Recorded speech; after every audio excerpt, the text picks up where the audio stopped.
भाइयों और बहनों, आज पुनः आपसे कोरोना वायरस के विषय में ही बात करने जा रहे हैं। जैसा कि आप जानते हैं, कोरोना वायरस के लिए दूसरी बार एक्सटेंशन 3 मई तक कर दिया गया है।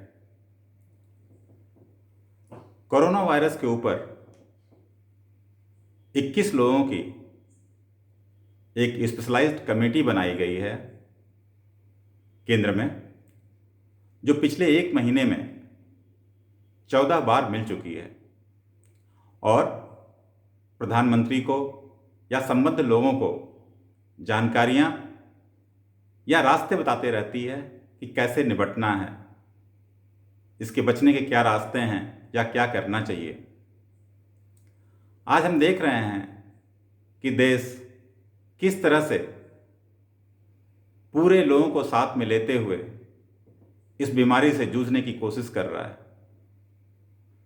जहां देश पूरा संगठित होकर के इन समस्याओं से निकलने की कोशिश कर रहा है, वहीं छुटपुट घटनाएं भी हो रही हैं। जैसे कल ही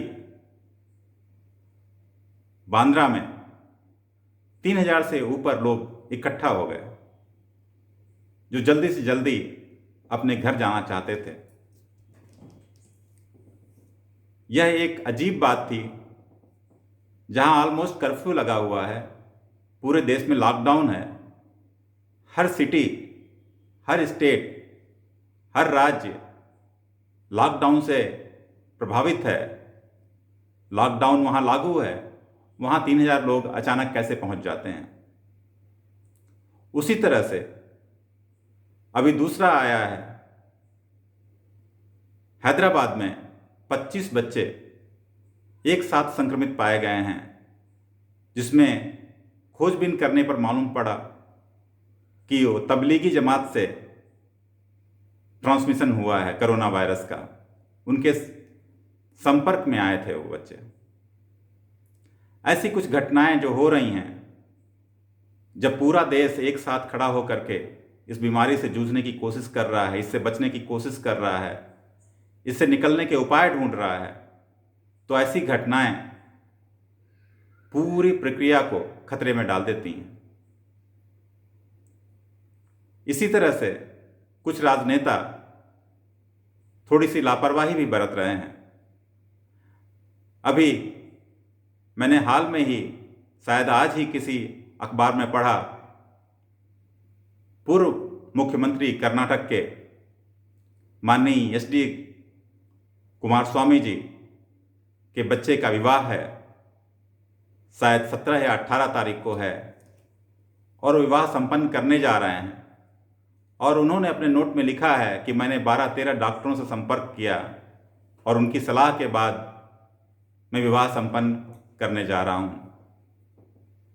साथियों, ये ऐसा समय है जो जीवन से बढ़ करके, जैसा कि हमारे प्रधानमंत्री बार बार कहते हैं, जान है तो जहान है, और अब वो तो बोल रहे हैं जान भी चाहिए, जहान भी चाहिए, और इसके लिए हमें संभल के चलना है। एक और बड़ी अजीब बात हो रही है, कुछ राजनेता इस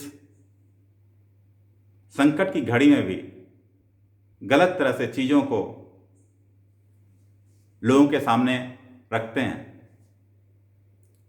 माननीय राहुल गांधी जी, वह कहते हैं लॉकडाउन करने में हमने देरी कर दी।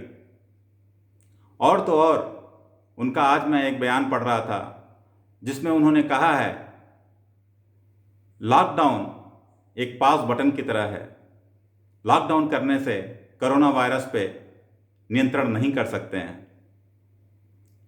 सोनिया गांधी जी अपने तरीके से उस बात को कहती हैं कि लॉकडाउन करने से, जो हमने लॉकडाउन किया उसको अनप्लान्ड तरीके से किया, इसको ज़्यादा प्लानिंग के साथ करना चाहिए। प्रियंका वाड्रा जी उसी बात को आगे बढ़ाते हुए आगे बोलती हैं, लॉकडाउन से कोरोना वायरस खत्म नहीं हो सकता, यह समाधान नहीं है। असदुद्दीन ओवैसी जी हैदराबाद से जो हैं, उन्होंने अभी प्रधानमंत्री के लॉकडाउन एक्सटेंशन के बाद कहा यह काम एक सिंपल ट्वीट से भी हो सकता था। भाइयों और बहनों, कहना बहुत आसान है, जब पूरे देश को संभालना पड़ता है उस समय की स्थिति कैसी है, जो देश का मुखिया है उनको किस परिस्थितियों से जूझ रहा है, उसकी कल्पना करना भी हम लोगों के विचार से परे है। वह आदमी कैसे सोता होगा, प्रधानमंत्री कैसे देश को देखने की कोशिश करते होंगे। जहां स्थिति नियंत्रण में एक तरह से नज़र आ रही थी, आज स्थिति बिल्कुल भयावह नज़र आ रही है। आज के समय में जब मैं आपसे बात कर रहा हूं, केसेस लगभग 13,000 को पार कर चुके हैं। यह अपने आप में एक बहुत बड़ी चुनौती है। जब देश में ऐसी ढेर सारी समस्याएं खड़ी हो रही हैं, सरकार इतना प्रयास कर रही है, कमेटियों, स्पेशलिस्ट कमेटी के साथ बराबर संपर्क बनाए हुए है, ऐसे में देश में कहीं कहीं छोटी छोटी जो घटनाएं हो रही हैं, इस पूरे प्रयास को निष्फल कर रही हैं। और इस पूरे प्रयास को निष्फल होने से जो अधिकतर भारतीय हैं, जो अधिकतर लोग इसको सपोर्ट कर रहे हैं, अधिकतर लोग एक दूसरे के साथ मिलजुल करके लॉकडाउन को सपोर्ट कर रहे हैं या उसके कहने के हिसाब से, उनके कहने के हिसाब से चल रहे हैं, उन सभी का प्रयास निष्फल हो जाएगा। इसलिए मेरी समझ में आता है कि सरकार को यहाँ से बहुत कड़ाई से निपटना पड़ेगा। जो मेरी समझ में एक बात आती है, सबसे बड़ी बात, शासन को कड़ा किया जाए। शासन मैं जहाँ तक देख रहा हूँ पहले से ही कड़ाई कर रहे हैं, लेकिन अब किसी भी तरह की छूट नहीं दी जानी चाहिए। अगर कोई भी व्यक्ति डॉक्टर्स पे, पुलिस पे या संबंधित अधिकारियों पे हमला करता है, थूकता है या गलत व्यवहार करता है, तो निश्चित ही उसको कड़ी कार्रवाई के अंतर्गत जेल में बंद करना चाहिए। शायद अगर NSA भी लगाना पड़े तो लगाने से हिचकना नहीं चाहिए। ऐसी जगहें जहां लोग बराबर खुराफात कर रहे हैं, जैसे मुरादाबाद में ही अभी एक केस आया जहां डॉक्टर्स और पुलिस के ऊपर पथराव किया गया, उनकी वैन को तोड़ दिया गया। हालांकि शासन की सक्रियता ने तुरंत अपराधियों को पकड़ लिया है और उचित कार्रवाई करेंगे, लेकिन अगर इस तरह की घटनाएं हो रही हैं तो शासन को कड़ाई से काम करना पड़ेगा।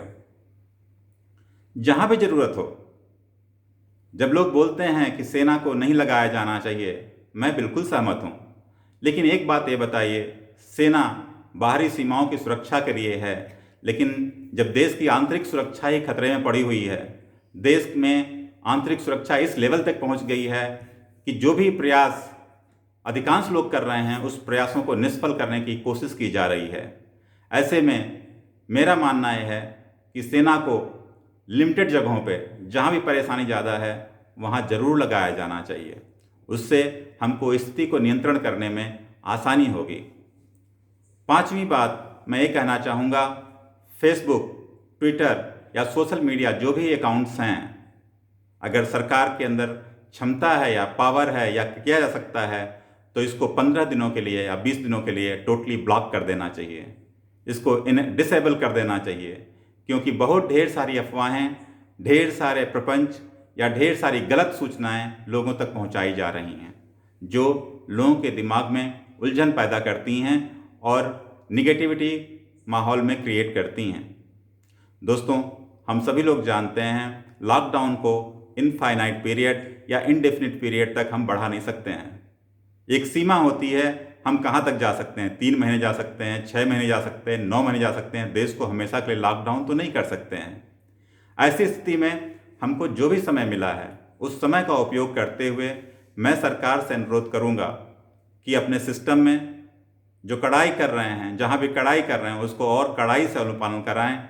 चाहे कुछ भी हो, 3 मई के अंदर हमें इस स्थिति से बाहर निकल के आना चाहिए और इसमें हम सभी लोग देश का सहयोग करने के लिए उत्सुक हैं, आतुर हैं और हमेशा आगे रहेंगे। इसी के साथ मैं अपने वीडियो का समापन करता हूं।